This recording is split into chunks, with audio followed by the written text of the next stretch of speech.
Yeah, you know what it is. Welcome to the best coast. Yo, it's Bronze Age nerd with that collecting elite. Bigby McFly steady bringing the vintage heat. Pull up a seat, we diving in the stacks. Silver to the bronze, got the knowledge on tap. From Kirby's Kings to the mutants, wow. We breaking it down in that laid-back style. So grab your snacks, let the panels unfold. This is comic book chillin' with the stories we told. Comic book vibes, we flipping them pages. Legends and lore from all the ages. Golden to the modern, we talk that news. With Bigby McFly and the nerd cut loose. Yo, you tune into that Bronze Age flow. Where comics live and legends grow. Bigby McFly in the cut, let's fly. Best Coast, baby, comics are what saved me. Big, yeah.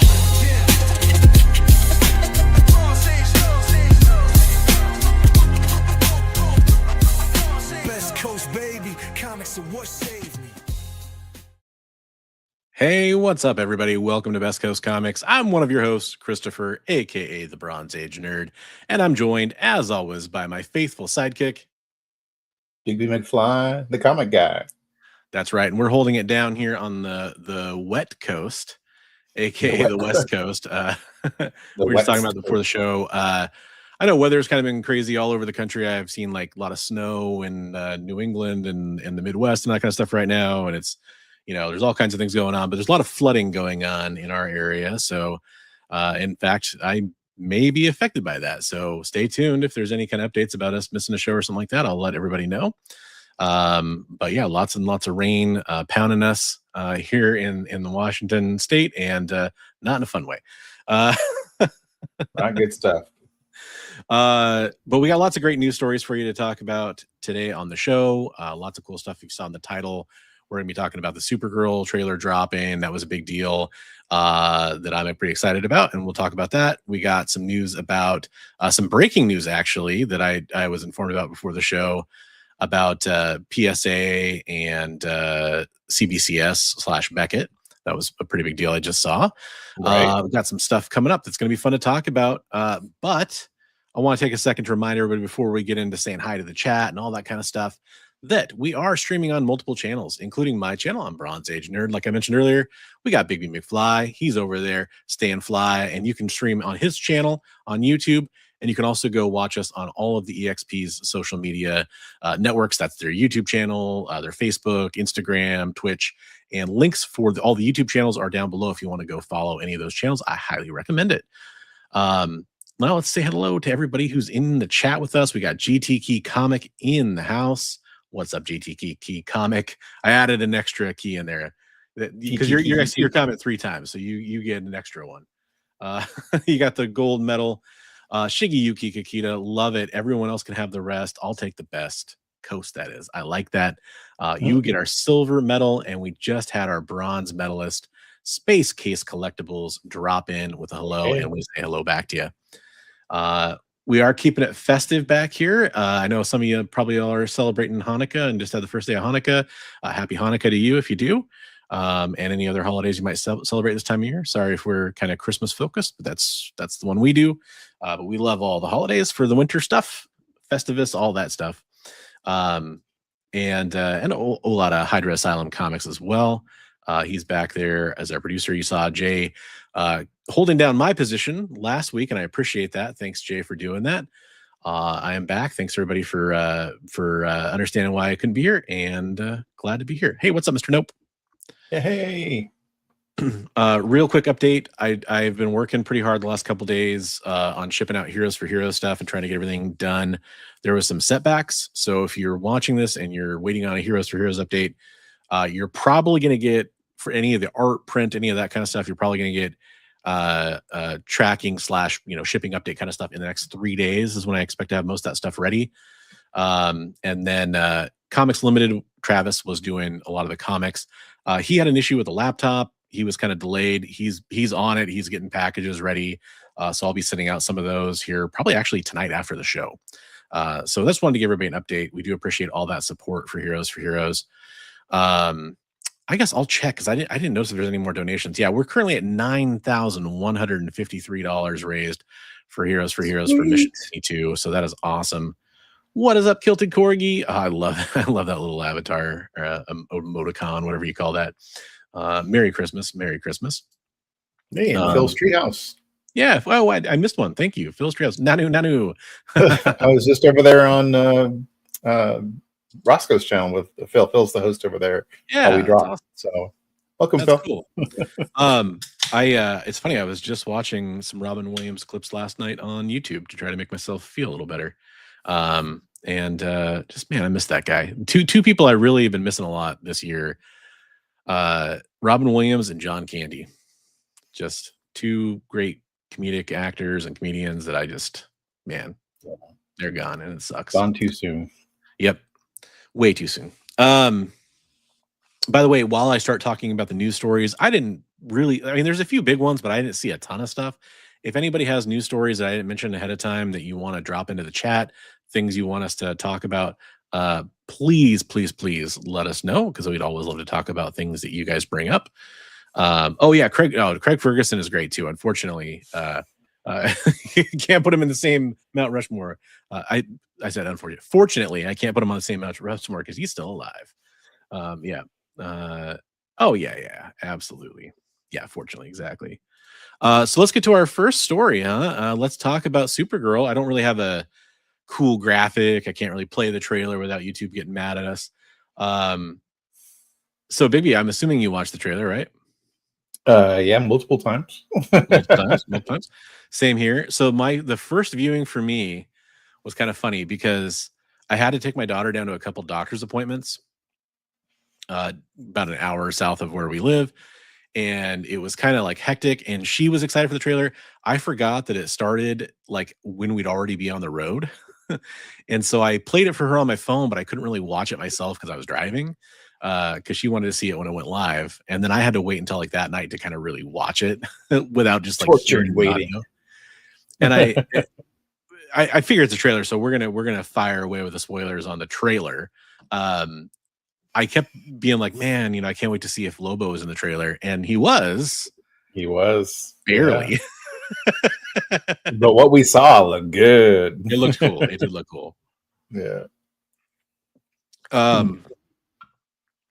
I saw a couple comments that described it as being very Guardians of the Galaxy in terms of vibe. I got that. Yeah. What's funny is I see that described that way, almost like in a negative way by some people. And I'm like, it's actually kind of a good thing, in my opinion. I don't want it to be a carbon copy of Guardians of the Galaxy, but he's Blondie. That's cool. Yeah, I just saw a thing. What was it where Tom King was interviewed just recently, and he said that originally the Woman of Tomorrow story was supposed to have Lobo in it, but the editorial wouldn't let him have Lobo. So it's actually going back to the way the story was supposed to be originally imagined by Tom King. Interesting. I do wonder how close it'll end up being to Woman of Tomorrow, because I know there was a lot of hype before Superman came out, James Gunn's Superman, comparing it to All-Star Superman, because that was, kind of the reading material he posted up when he first. I mean, you could see where they borrowed from that kind of vibe, but this looks like it's a lot more. You got the gal with the sword and the whole quest that she's on and everything else. So definitely. This seems like it could have a chance to be a lot closer. I guess I was just kind of lamenting, like, the Superman movie, I never really got too much All-Star from it, to be honest. Like, maybe the theme of, I feel like that Clark and Kal-El is the same Clark Kal-El that you would kind of see in All-Star, but it's it's the beginning of a story versus maybe kind of the near the end or the climax of the story, So I felt like that movie like really embraced the kind of the weirdness of the DCU, which like a lot of times they've tried to shy away from, and like All-Star was all about the weirdness of the DCU. So that's true. Definitely had some of that going on too. No, and I mean weird in a bad way. I mean in a good way, not a bad way. I mean like it's DC has had its quirky, weird, fun moments, and sometimes that's really cool. So yeah. No, I hear you. I guess back to Supergirl. Yeah, it looks like it has some good action in it. Yeah. Which I'm excited for. I feel like the impression we get very briefly of Millie Alcock's Supergirl is going to be, I would expect her to be a bit of willing to get into a bar fight, you know? That kind of thing. She's not the Supergirl we've seen in other movies or shows before, so that's cool. And obviously, like, she's carrying some baggage too, like some PTSD from Krypton's destruction, and her experience with it, which was obviously more complex than Clark's. So I'd seen. Well, we're going to talk about the trailer, right? So it's okay to talk about. Yeah, I mean, it's a trailer. I think that's fine. I mean, seems to be people like positing the idea where where that one city is being kind of domed. They're like, is that Kandor? That's the impression I got, right? I mean, there's obviously been several dome cities, you know, kind of here and there, but Argo, that's the other one. Okay, Argo. There we go. But yeah, they definitely are showing that, and I'm guessing that you know, it's impossible to say because there could be 100 different directions they could go with it. It could be like a red herring, but I'm guessing that they're basically imprisoned in that city for a while, and that's why it didn't die in a day for everybody. Some of the survivors lived in that city, and it was bad. That's what I'm guessing. So I think it looks pretty good. Jay chime in here; he'll tell you the whole thing. He's probably enjoying like hearing history of our ineptitude on our Superman lore. Well, I mean, that's the thing though, is it doesn't matter how versed you are in Superman lore, how Gunn decides to take it could completely rewrite the script, literally, you know. Yeah, just like we saw with his film last year. Yeah, okay, but I have a feeling that like whoever ends up running the show inside, well, you know, I mean, my suspicion was maybe Brainiac's involved with that or something like that, you know, and it could be Zor-El, could be both of them. Could be that Zor-El built it and Brainiac ends up running it, and kind of, you know, maybe we're getting set up for some Brainiac in the next super films or something. Yeah, exactly. And even if it's Argo, it could still be Brainiac, right? They could change things. It could be Brainiac. I don't know how this works, but it could be like Brainiac 4 instead of 5, right? Or something. I don't know. Which one's the good guy Brainiac? The Legion. I guess Brainiac. That's 5 probably. I think I actually messed that up. CJ's mad at us now. We're messing with our resident Superman fan. You guys. I have to say this because it's there we go. So I was right when I said it. I got it right in the end. You got it. You nailed it. I have to say this. It is getting exhausting hearing like negative reactions to any superhero movie trailer that comes out. Yeah. It's just I wish I could not see that, but I do see it, and it's like it's just so. It's like I said, it's exhausting, man. Oh, we have a brief appearance. But everyone, I don't want you to be freaked out when you hear a voice come over your speakers. It's really weird because, I didn't know I was going to pop up like this. But I just wanted to say, you know, there's a lot of people Brainiac. Brainiac. There's a lot of people that are complaining, and they're definitely complaining about the wrong things. Look what Gunn's doing to Supergirl. Gunn's not directing this movie. It's Craig Gillespie. Yeah. Right. Gunn didn't write this movie. It was Anna Nogueira. I think that's how you say her name, based on Tom King's comic. So you can't really be like, oh, well, Gunn's going to ruin this. Gunn had nothing to do with it other than he's the head of the DC.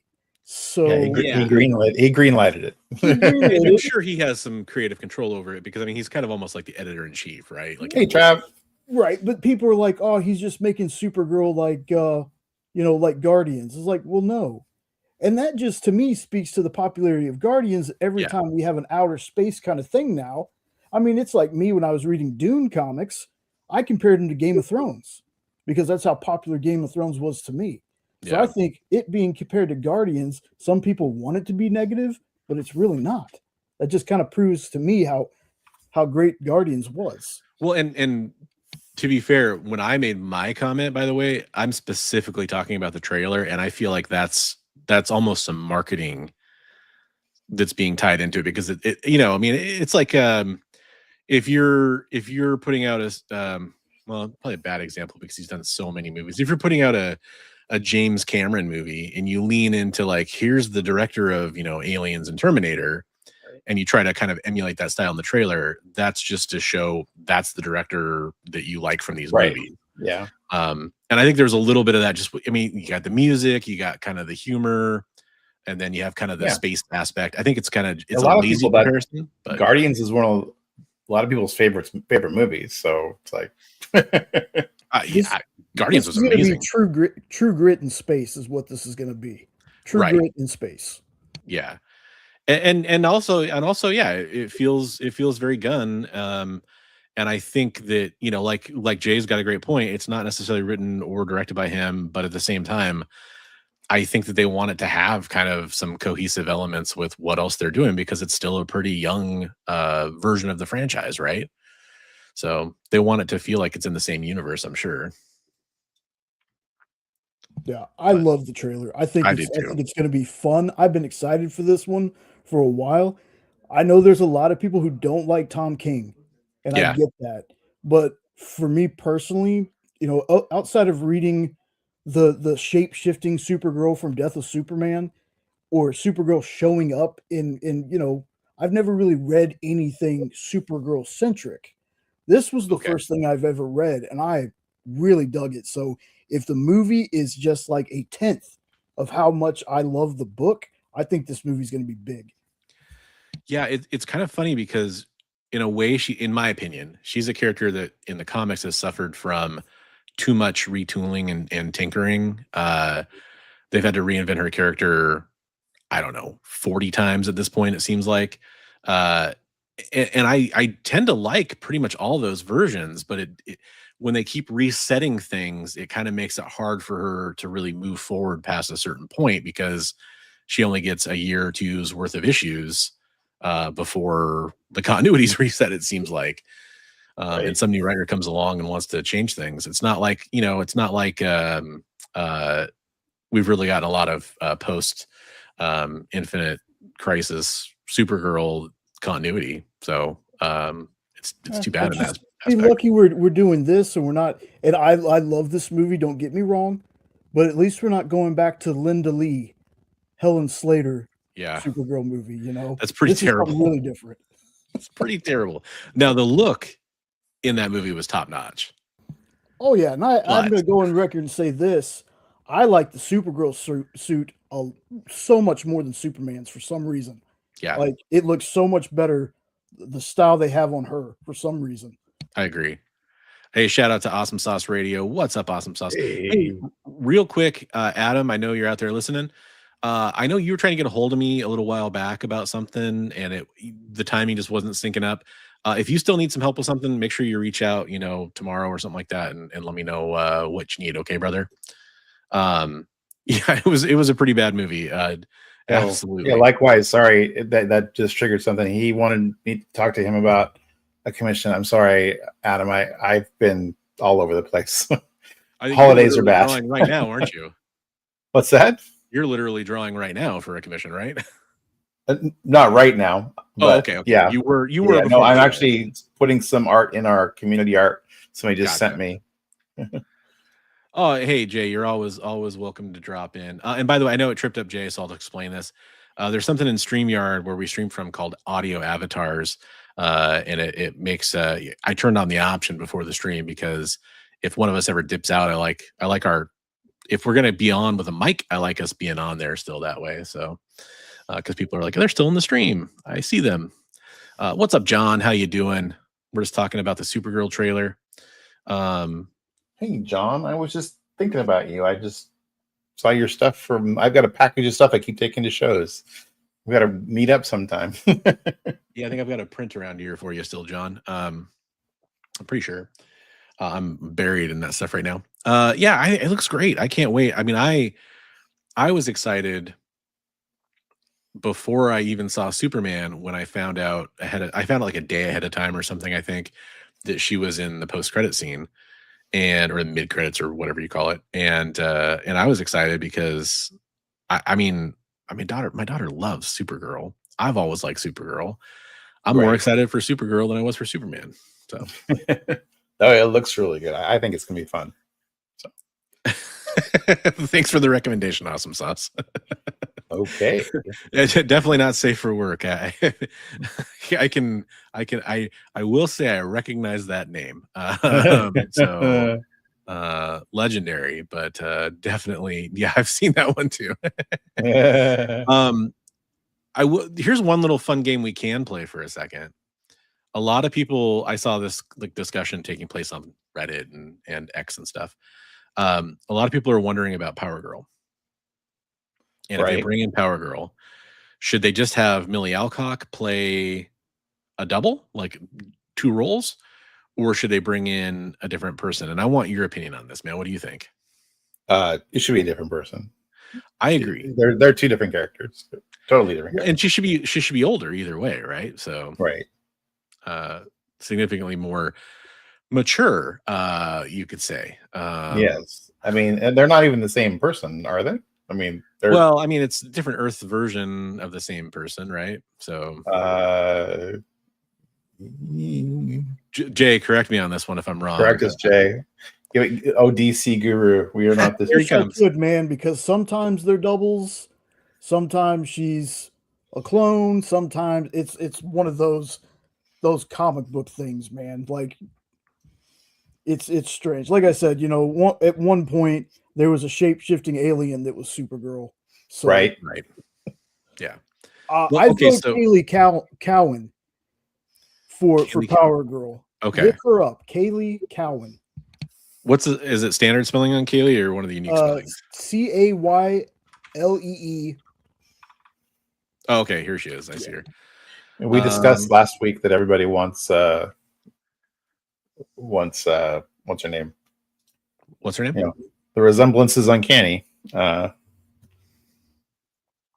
We have a video of her. I can't think of her name right now.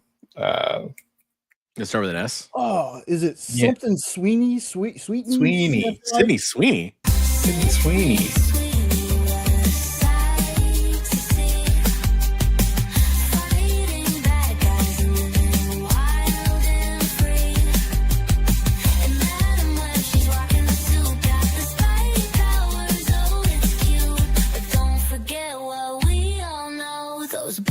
Their own show. Somebody message Richard Westfall and tell him we're back up. we gotta get back our missing piece of our fandom. Well, and that's kind of what I was alluding to, Murdoch. By the way, thanks for being here, Murdoch. There's been so many restarts. It's just it's impossible to really Supergirl and Power Girl, for that matter. They're equally complicated because they're so tied to each other. Well, how about most of the DC universe? If you're not a big DC fan, I mean, they've restarted so many times. You don't know, where you're at. Yeah. So this is for everybody wondering. This is, I believe that's the right actress that Jay was talking about there. And there we go. Yes, that's her. I mean, she bears some resemblances. The resemblance is uncanny. By the way, Awesome Sauce, that is literally the joke about where the Sydney Sweeney drop that we have came from, is because for a while she was being tied to every superheroine casting rumor there was. It was ridiculous. And Black Cat was chief among them. And so that's literally, we were bringing her up every week, so we kind of just made the joke that we're just going to talk about Sydney Sweeney every week. The resemblance is uncanny. I think she's a pretty good choice. I saw some people saying Melissa Benoist. I don't know how to pronounce her last name, I guess, now I think about it. The Supergirl from the CW show might be a good pick. And I could kind of agree.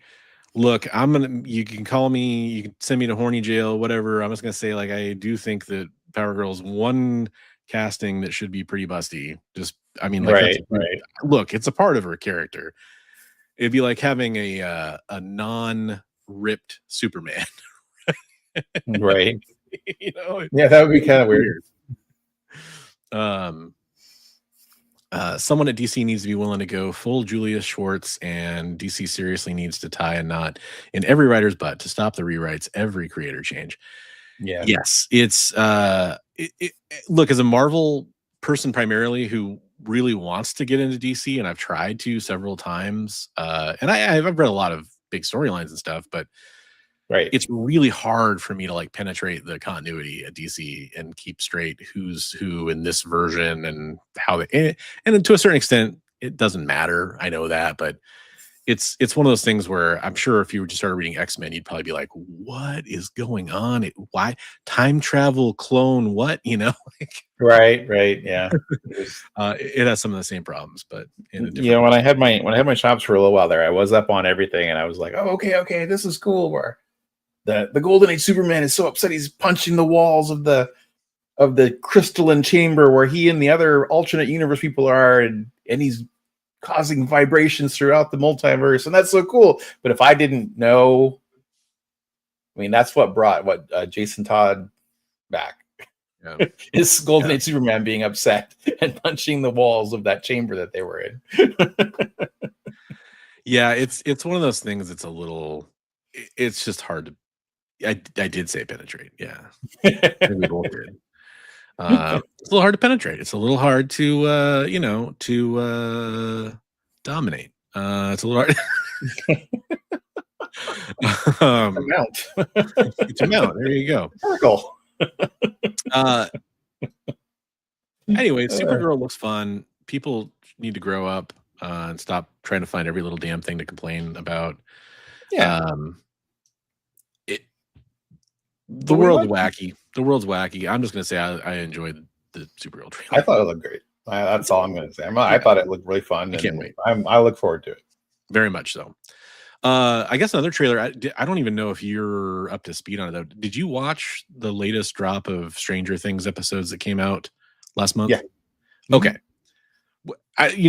Some people may not be caught up on it. We'll probably do very mild spoilers just for a second. I mean, like, not what happens in those episodes necessarily, but just kind of where they're at in the story. For those that don't know, there's 3 drops coming for the final season of Stranger Things. We had 1 drop come in the form of 4 episodes on Thanksgiving, or basically Thanksgiving. And the next ones are going to drop on Christmas, and then the finale will be on New Year's Eve. And they did just release the trailer today for part 2, the second drop of episodes. Oh, I didn't see the trailer for that. Epic. Yeah, I don't think it's actually. If you watch the episodes, I think it's totally fine to watch. If you didn't watch the episodes, I would maybe hold off because there is something that happens towards the end that is kind of a bigger deal that I would recommend having seen that in the episodes before you watch the trailer. But yeah, it looks pretty cool. I can't wait. I'm excited for the end of that story. Not that sounds like mean or whatever, but I'm excited because that show has had so many like production problems and hiccups and gaps between seasons that I don't know. I'm in it and want to see how it all ends, and it's kind of cool that it has a definitive ending and they're not like getting canceled or something like that and have to like throw something together. Yeah. I don't know if I saw. I watched. How many episodes is Welcome to Derry now, Jay? I want to say it's like 7 or 8, maybe. 8 dropped this past Sunday. My goodness, watch it. What a finale. Wow. I need to watch the whole show. 8 or 7, but yeah, the finale, the one I just watched, was pretty good. Yeah, I definitely need to get back in there and check out that show. I just cannot wait for Christmas Day. 3 episodes of Stranger Things and Cindy Sink goodness. What's the Cindy Sink thing? Oh, Sadie Sink. Voice to text. I got you. Sadie Sink. Gotcha. Yeah, she definitely is a standout. I think she might be one of the actors that goes on from that show to have probably one of the better careers. Yeah, well, we're getting her in Spider-Man, right? Yeah, brand new day. Talk about another casting thing that people are like, oh, she's playing this character, she's playing that character. I think we talked about that before. Knows for sure yet. Yeah, lots of rumors. I actually think they might have finally revealed what it was, but did they finally reveal it? They might have. I got tired of looking at one point. Let's go to our second story before too much of the show passes us by, and this is kind of a bigger one, so I do want to touch on this. I know. Speaking of news that you've heard of too many times, casting rumors for Sydney Sweeney, casting rumors for who Sadie Sink is playing in Spider-Man Brand New Day, and crap about Diamond. There's been a lot, and it's a big deal. It's a huge shakeup in the industry, but I know some people are just absolutely tired of it. But this is actually a big deal. So the biggest thing about this is, by the way, shout out to ICV2 for the article here by Milton Grape. The biggest thing about the bankruptcy that Dymo was going through is it was a Chapter 11 reorganization bankruptcy. So that doesn't mean that the company's going out of business. It means that the company is restructuring to become profitable and asking for essentially allowances to make that happen, right? To get their creditors paid off and get the company solvent, not solvent, to get it flowing again. Let's get the money flowing. But this is actually a conversion of Chapter 11 to Chapter 7 liquidation. So that means not paying back their debts. That means basically doing whatever you can to liquidate the company to pay off the people that are owed money. Gotcha. Is the easiest way to explain that. And I'll be honest, I did not read through all the nitty gritty on this article. I TLDR'd it in my own head, but I think it is an important footnote on what's going on. I imagine that there's probably not much money that's going to be squeezed out of this, probably to pay what the debts they do have outstanding, but hopefully some people who are owed money do get paid. And boy, talk about the end of an era. Yeah. I guess all the finagling and haggling they were trying to do.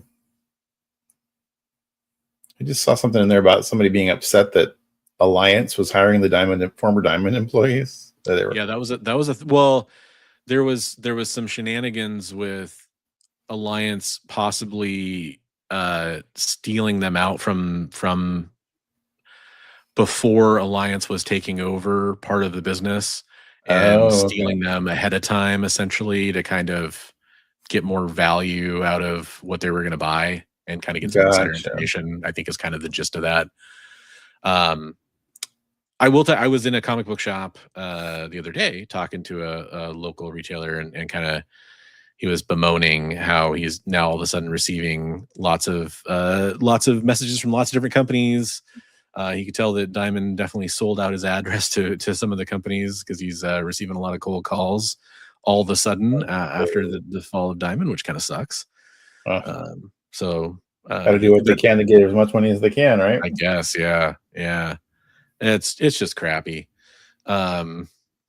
She's going to be a time traveling Madam Web to make up for the movie. I did see some comment from Sydney Sweeney, by the way, that was something along the lines of like, I don't regret making Madam Web because almost like there was no such thing as bad publicity, kind of a thing in a way. It's kind of what it came right. It's a learning experience, right? Yeah. I guess I could agree with that.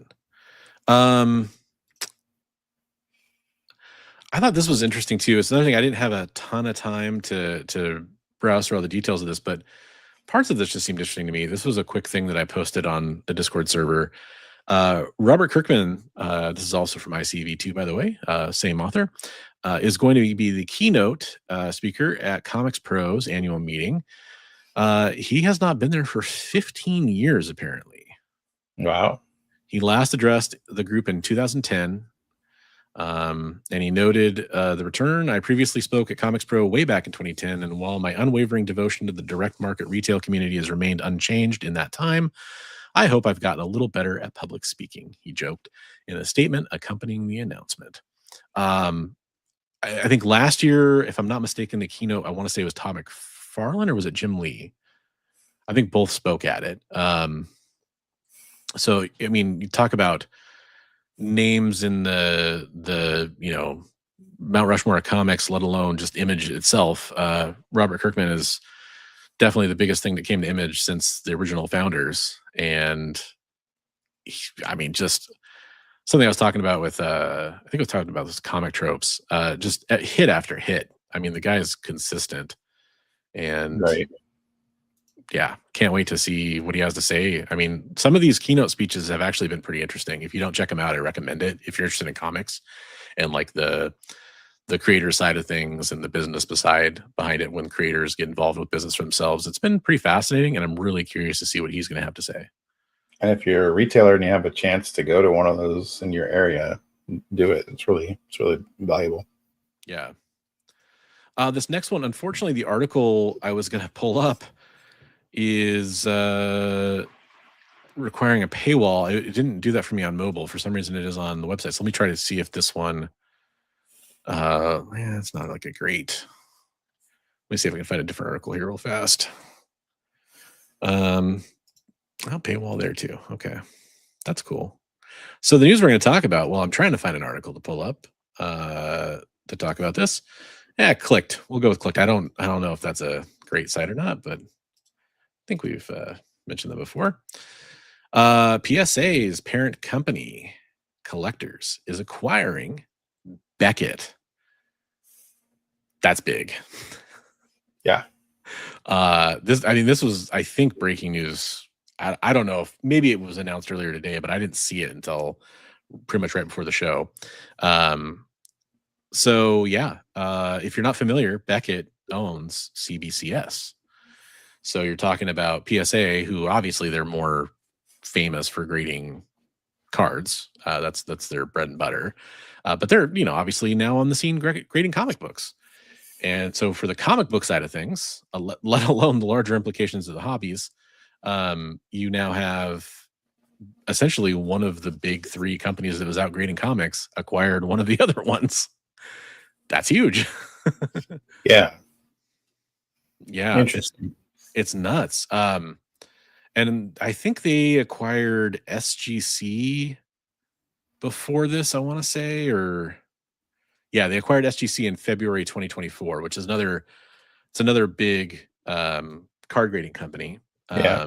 Buying up all the competition. Yeah, absolutely. I don't really know. Yeah, okay, buddy, I'm glad you mentioned this because I don't know the deal with that. I do. Okay, cool. Why don't you handle Buddy's comment and let us know what's going on? So there's a fella sent in 30 copies of the same card, of a Pokemon card. The guy's a regular grader, and he assumed probably about 30% of them were going to come back as PSA 10s. They all came back as 9s or less. So he made a post on the interwebs, and when you submit cards to PSA, once your cards are graded and your results are public, you will start getting offers to buy those cards directly through the PSA system. So he immediately started getting offers to buy the 9s that he got. And so he sold the 9s. Well, after he sold the 9s, he went back and looked, and they all got changed to 10s.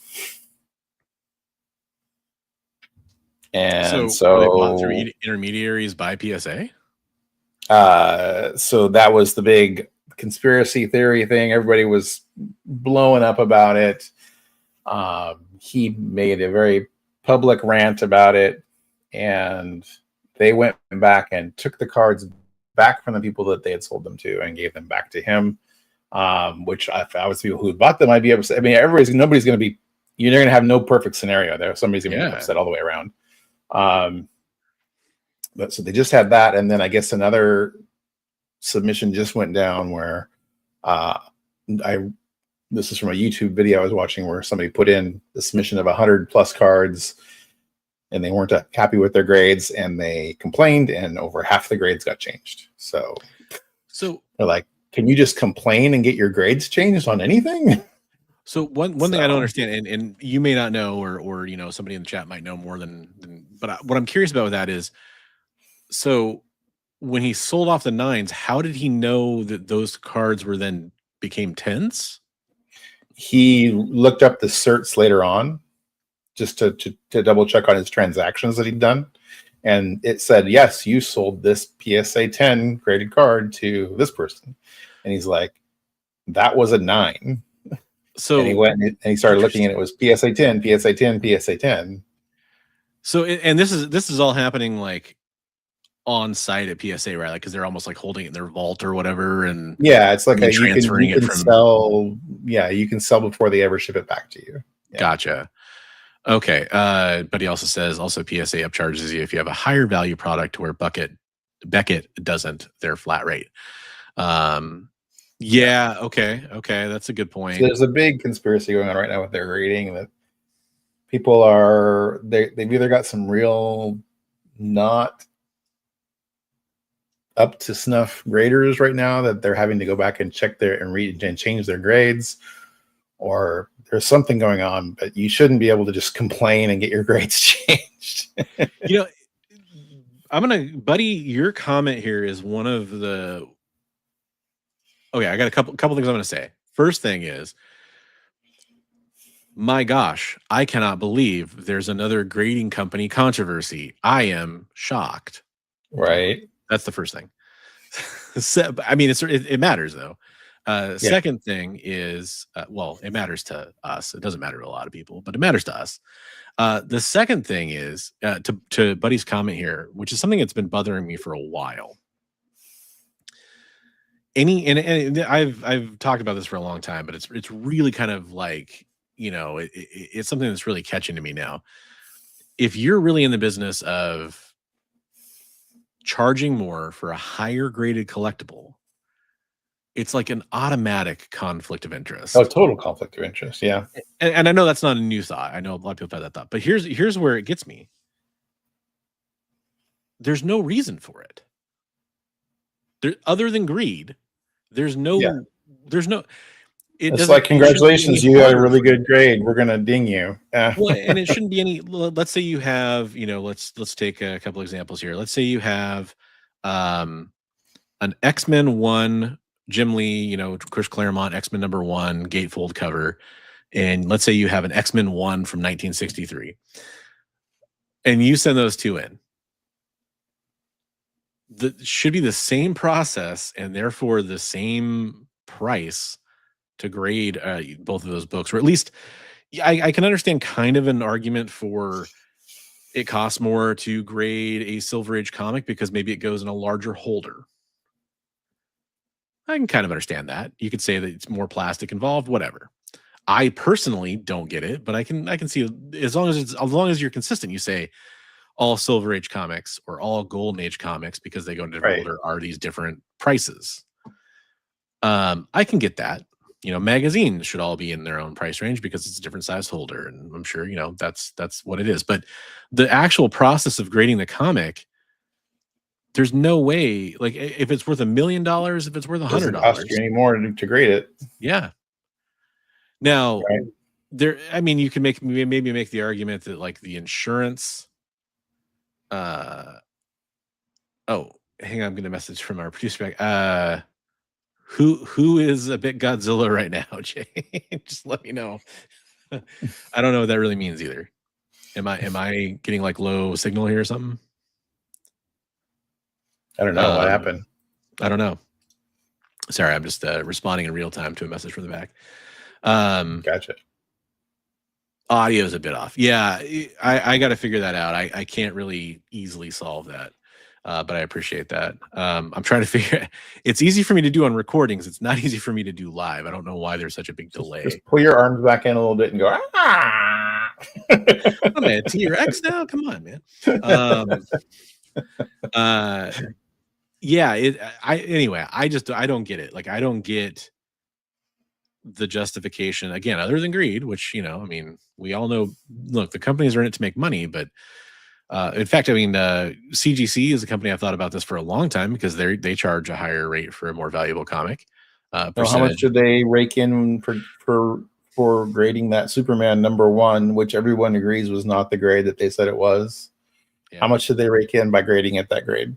Yeah, exactly. Oh, and this, jokes aside, Mr. Nova, it's not a YouTube problem. It's on my PC. Ever since I got this new mic, live camera versus the problem is the software that takes my camera and the software that takes my audio aren't the same piece of software, because for whatever reason we stream through StreamYard, they will not take your audio from another program. You have to directly plug it in. It's annoying. So sorry about that. I will try to see if there's any way to fix that when I get a chance. As of right now, I don't know a way to do it. But yeah, it's yeah, they made a ton of money off that Superman. There's no justifiable reason that I've ever heard for allowing for that. Right. And it's just, you know, raise your prices for your modern books if you're not making enough money off grading all the new stuff, you know? Yeah. Which they did. CGC, they're raising their prices. Yeah. I'm just saying, like, yeah, there's no reason. That's one of the reasons why I'm not grading a lot of the older books that I have that I want to grade, because I can't afford to with what the upcharges and everything. Sweet, Mr. Dope. Yeah, it's definitely a pretty big scam at times, for sure. It's we actually have a podcast episode that's in the can, so to speak. It's about grading. Yeah, about grading, and we kind of go over some of our justifications for grading and not grading. But this is kind of some of the stuff that comes into play with it when you're talking about it, for sure. Yeah. Yeah, so that's big. That's a big kerfuffle right now with collecting community. Yeah. No, I can see why. Everybody was saying they hit them for $300 more because of the value of the card on one that he had. Jeez. And like, I feel like many collectors are probably like, well, you know, I'm getting a more valuable card out of it, but whether you're getting a more valuable card out of it should be irrelevant too. But are you? I mean, you still have the card. I mean, yeah, you're getting you're getting that case that has a number on it that says that they've certified that it's. But people value that case with that number on it. That's true. That's true. I'm not arguing that. I mean, but you still had the card to begin with, right? So yeah, like if the case doesn't matter to you and you're confident in your grading, then you know you still have that valuable card. Yeah, you just got to get the buyer to be confident in your grading. Right. Right. Yeah, it's just a wacky situation. In fact, I was going to talk before that. I was going to mention the CGC price increase, which is already, I mean, not necessarily scandalous, but it is pretty lame considering it's already pretty expensive to grade comics. Hey, Otaku. What is up, Otaku Tour Guide? How you doing, sir? Pleasure to see you here. We were just talking about the PSA being purchasing Beckett. Yeah, round 2, let's go. And all the fun stuff about grading scams. It's great. It's good. It's good. We've dived into some negativity. We should probably go back to some positivity, I think. Don't you think? Sure. I think we should go back to some positivity. And one of the things that we like to do with positivity is talk about all of the amazing and lovely community art that you send into the show. Sent from you to us, it's art for all. At Best Coast Comics, we answer the call. Fans and creators, bold and smart. Join the line for Comic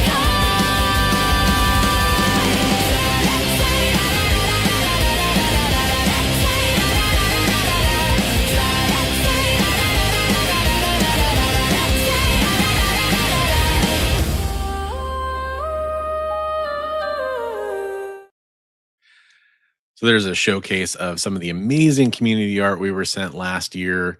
Every piece of art you saw in that intro was sent in by viewers. Some were professional artists, some who are amateurs, some who are enthusiasts.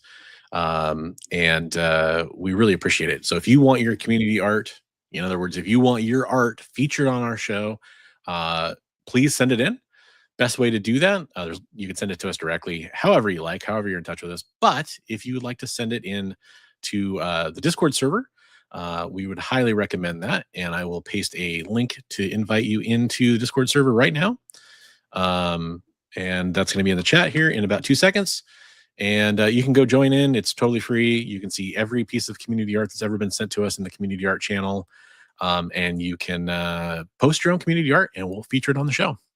So There's a ton of great places to talk about almost everything you want to talk about on there. Yeah, including all the news we just talked about and some extra stories that I kind of cut for time. But hey, they're definitely worth reading up on. Updates on the Heroes for Heroes campaign. If you want to buy, sell comic books, if you want to talk about awesome booty covers that you checked out. Oh, you're all good. You're all good, Jay. Thanks for filling in for my shoes last week. But let's get to that community artwork I was talking about. First up, from our community, very close to our community, we have Bigby McFly with an update on his commission from a Heroes for Heroes piece for still only 35 cents. Making some good progress, man. I'm loving it. Yeah, pretty much almost there. Yeah. Sweet. I like it. Frankenstein's looking a little more, I'm sorry, Frankenstein's monster's looking a little more finished than last time I saw him. That's cool. Yeah, busting in. I like it. Nice job, dude. Thanks. We got Steve Driscoll. Steve, hey, if you're watching on the rewind, I need to hit you up. I need to make sure that your piece got sent out to Son of Crom. I'm sure it did, but I just want to make sure I close that loop. So if you happen to be watching on the rewind, let me know. So Steve, love it when he does like the cartoony styles. Right. I am the great cornhole. I need TP for my bunghole. And then you have a lot of Beavis that I'm not going to do with the his all that. You know what I'm saying? Yeah. That was cool. That's cornholio, dumbass. I love it. I love it. Good job. And then hey, from Roscoe. Ooh, I love Roscoe's mashups. That's a really good one. Love it. That's good cool. Stuff. Man, so for those that are just listening along, we got the Joker kind of in a Willy Wonka style with a couple Oompa Loompas that kind of look like the Dark Knight Returns Joker mask. I like that a lot. Yeah, really cool. Yeah, man, I expect that too. Someday. Yeah. And especially you should shout out the art streams you do with we're doing art stream every Sunday with Yevgeny Sokolov and James from Nerdy Musings and Trav from Comics Limited and Ed Lilly. So yeah, they all of them should be on the radar of the publishers out there. Was this Elliot? Yeah, Elliot Wright got some Sandman, Dream of the Dreaming of the Endless. That's cool. Beautiful work. Yeah. Good job. I like the sand from the hand there. Yeah, that's really cool. Nice.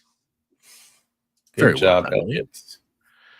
Hey, speaking of somebody who's on that stream, Comics Limited, showing off a piece here. So obviously that's Bender. Who's the guy in the front? That's the Black Terror, is a Golden Age character. That's right. Yeah, commission Travis is doing. That's cool. So it's probably not actually Bender. It's probably that robot that's kind of like Bender. Yeah, the Starling Stories Bender, but he actually made him like he's got a cigar in his hand and yeah. That's what I saw, and I was like, well, it's. But then I noticed he's got like the little like insignia or whatever there. Okay. Yeah. That's cool. Kind of a nice little mashup. That's good job. So Matthew McNatt doing a little Home Alone, huh? Yeah, he did the other Wet Bandit last week. So that's right. I did see that in there. I didn't realize it was the same submitter. That's cool. Hey, Awesome Sauce. Have a great night. Thanks for being here. Hey, what's up, Matt? How you doing? I like your claws there in your nice. YouTube profile picture. That's cool. I really like that a lot. I like illustrations from people doing Christmas Vacation illustrations this time of year, or, mashups for the holiday season. Yeah, he did a good job. He got the likenesses really well. Yeah, absolutely. You think I'm funny? Do I look funny? Huh? Yeah. Sorry. I love Joe Pesci. Funny how? This is also from Comics Limited. In progress, yep. Superman versus Mr. Fantastic fighting over Black Cat. Nice. It's so for layout there. It's for who do you think that'd be for? I'm gonna guess that's for Richard. It's for Christina. Okay. See, there's not enough Harley Quinn or Mary Jane on it, so I wouldn't have guessed her. But she's got her Dean Cain Superman and her Pedro Pascal Mr. Fantastic. Oh, okay. Nice. And she likes to think she's Black Cat. So okay, right on. Well, it's looking pretty good. Comics Limited. Thanks for sharing that one. I can't wait to see. Yeah, good job, Trav. Especially can't wait to see what Black Cat ends up looking like down there. That's gonna be cool. Holy cow! Speaking of nerdy musings, that's awesome.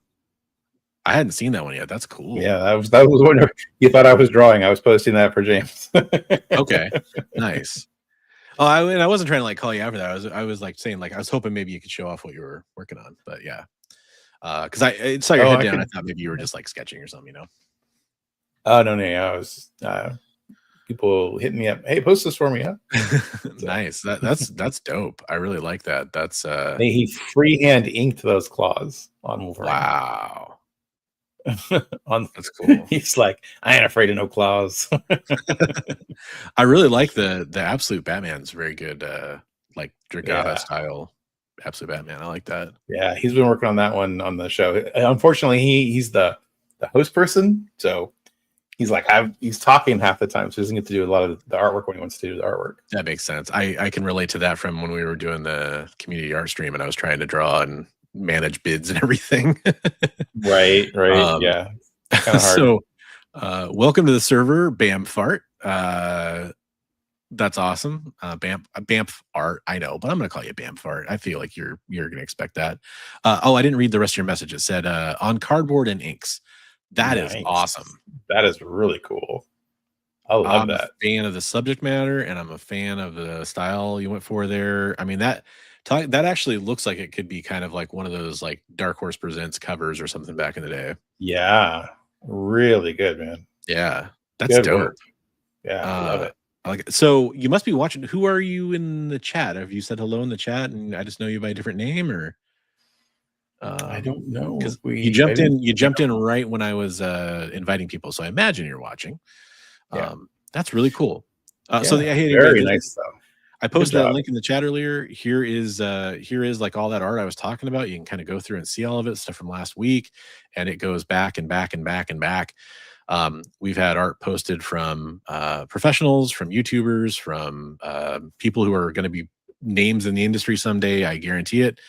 So definitely check out everything on the server. Like I said, it's totally free to join, and we'd love to have you there. Or don't, and we'll continue to keep sharing the art here. But the other thing you can do is you can share your own art there, and we can post it and show it. And we'll be doing. I'm not sure if we're actually gonna do the competition this year. I'll just be honest. Like it's getting do a year-end highlights, maybe. But what we are gonna do, what I'm for sure gonna do, is feature a bunch of the art we've gotten this year, like on Instagram, and I'll collab those posts with you so we can share them up for people. Yeah. To kind of maybe show off, maybe not everything that everybody submitted, but like the highlights that people submitted or some of our favorite pieces. Try to show off a little bit of something from everybody that did submit. That's good. We've had so many submissions this year. That's going to be an undertaking.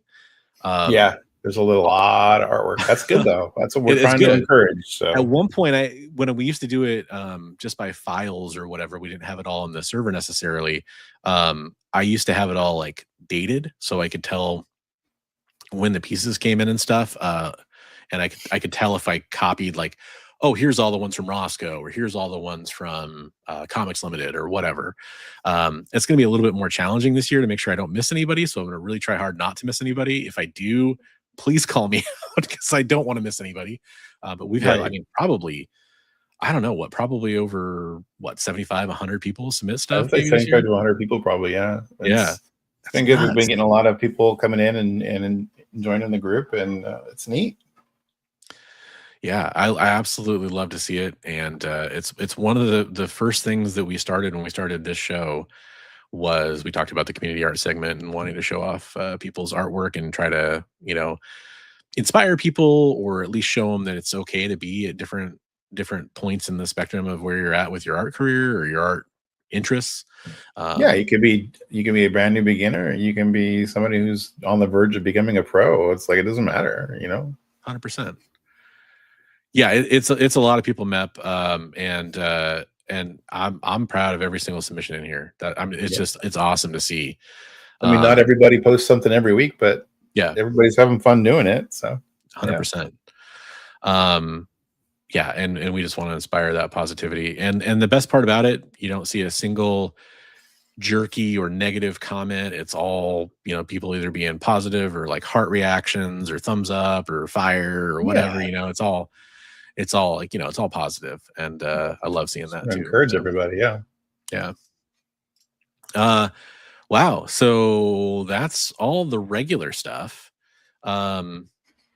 Anything else you got going on? You want to talk about, Bigby? Anything that I missed? I just saw the video from Automatic Comics about the guy who probably had a heart attack by accidentally hitting bid on the big auction. He accidentally bought a $12 million piece of artwork.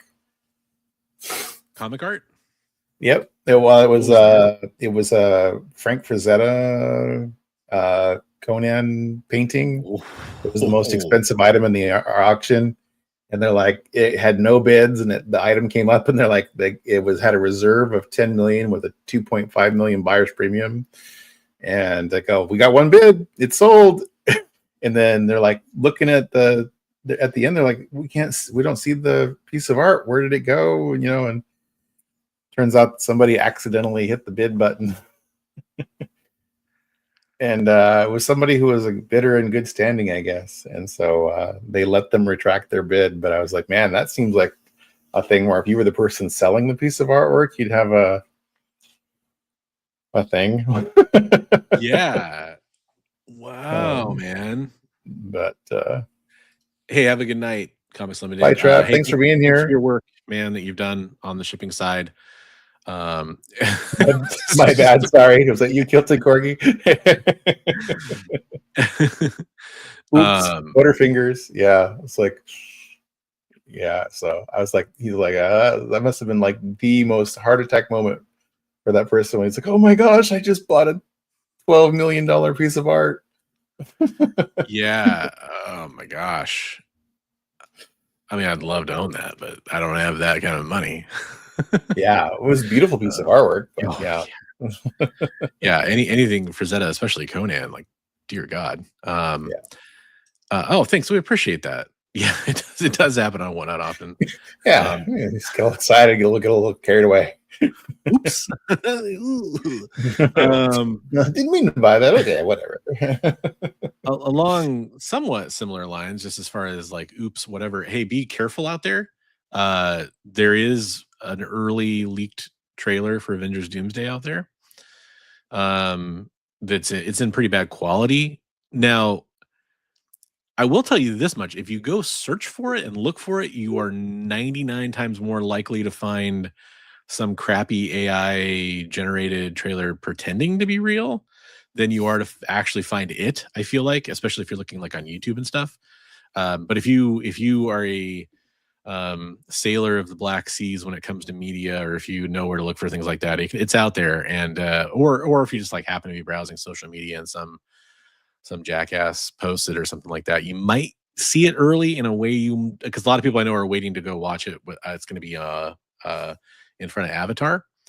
For people that don't know, the rumor, I'll say it this way, the rumor is that there's going to be 4 trailers. And the first one's going to feature a character. The second one's going to feature a character. The third one's going to feature a character. And the fourth one's going to be like the whole movie trailer.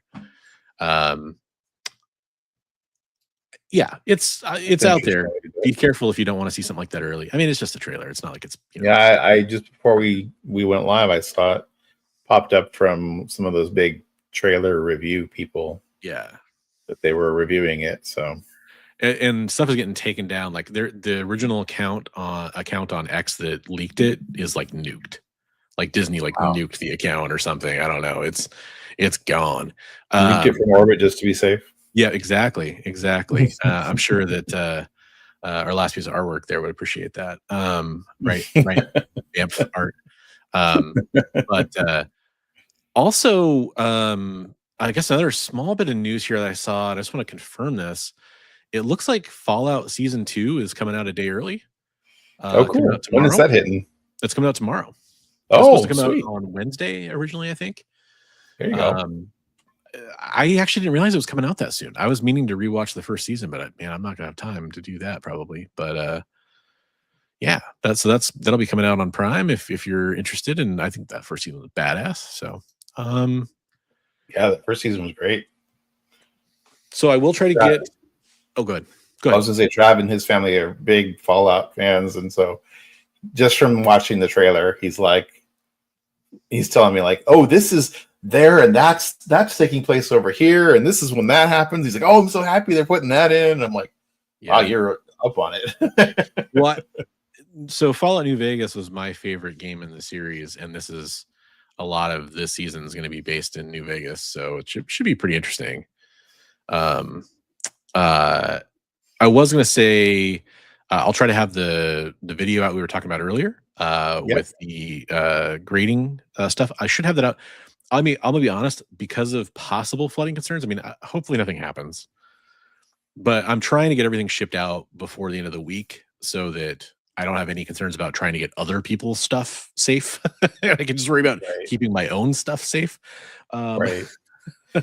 Get yourself your O sugar boxes. yeah, exactly. So I'm gonna try to work on that, and then after I'm done with that, if there's not any real concerns, I will be working on getting that video up. It shouldn't take too long once I have my other stuff cleared off my plate. But it'll be about grading, so it's timely with all the grading news going on. Yeah. And anything else that you need to promote or have coming out that we should talk about before we bounce off? Check out the Sunday art stream. That's all. Yeah. And then I'm doing shorts almost every day lately. So I've been getting a lot of of reels and the shorts and the fun stuff I'm doing there. Yeah, definitely go check them out. Especially a lot of art stuff. The Black Cat ones were fun. Nice. Yeah. Black Widow ones. Yeah, the Black Widow art is pretty cool. I'm liking that. And then I guess I'll just we try to put a positive spin on things. There's a lot of negative crap going on. I know the holidays are coming up. I know that can alone be negative for people in some levels too, for certain people. But hey, just try to stay positive out there. Try to hang out in comic book live streams or places that are positive. Try to be positive instead of focusing on the negative is what I'll say. Advice to myself, advice to you out there. A lot of negative stuff going on I'm seeing, and hopefully everybody's just trying to rise above it, take the high road, be positive. I want to say one thing, like you just said be positive things, but we did lose a community member just recently. So who was starting to become kind of regular in our show. He bought some stuff from Heroes for Heroes, supporting that cause. So Under the Cowl of MS was the name of the screen name of the person, and so just sad to hear that we lost a community member. But just glad that I got to at least get to know him a little bit before he passed. So it's first of all, absolutely, and it's terrible that happened.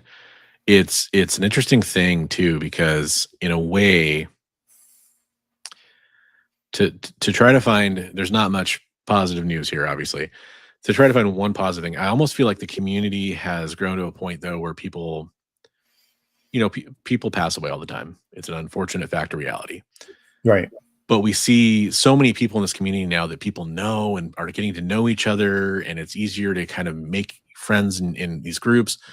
That you do hear about these things that it almost seems like you hear about them more often, but I feel like it's just because our community is kind of more tightly knit. Yeah, it's more visible, right? Like we're more aware of each other, and I guess that's it's hard to make anything positive out of this, but I think that's maybe the one takeaway is it probably does mean our community is a bit stronger, but unfortunately now our community is one less, and it's something that we don't like to see, and our hearts go out. I was kind of shocked. I mean, to me, it was kind of out of nowhere. I didn't know that he was that bad off. I guess he had been submitting a bunch of community artwork to Roscoe's show and everything too, and just kind of blindsided him as well. So, well, and I felt absolutely awful because I saw the news in a couple posts, and automatic reaction, I just thought it was terrible.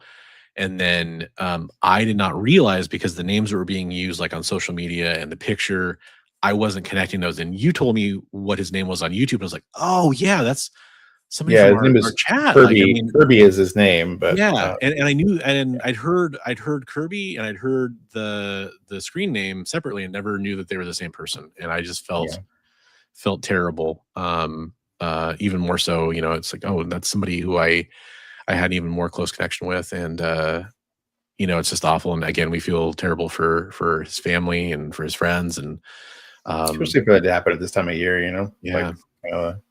but yeah, it's no real silver linings there, unfortunately. And I guess we'll just retroactively dedicate this show to Kirby, and thanks for being a part of our audience and being a part of what we did here, and hopefully during that time we brought you some joy. And I know you brought us some joy, so thanks for that. For sure. But yeah, on that note, I think that's probably it for us tonight.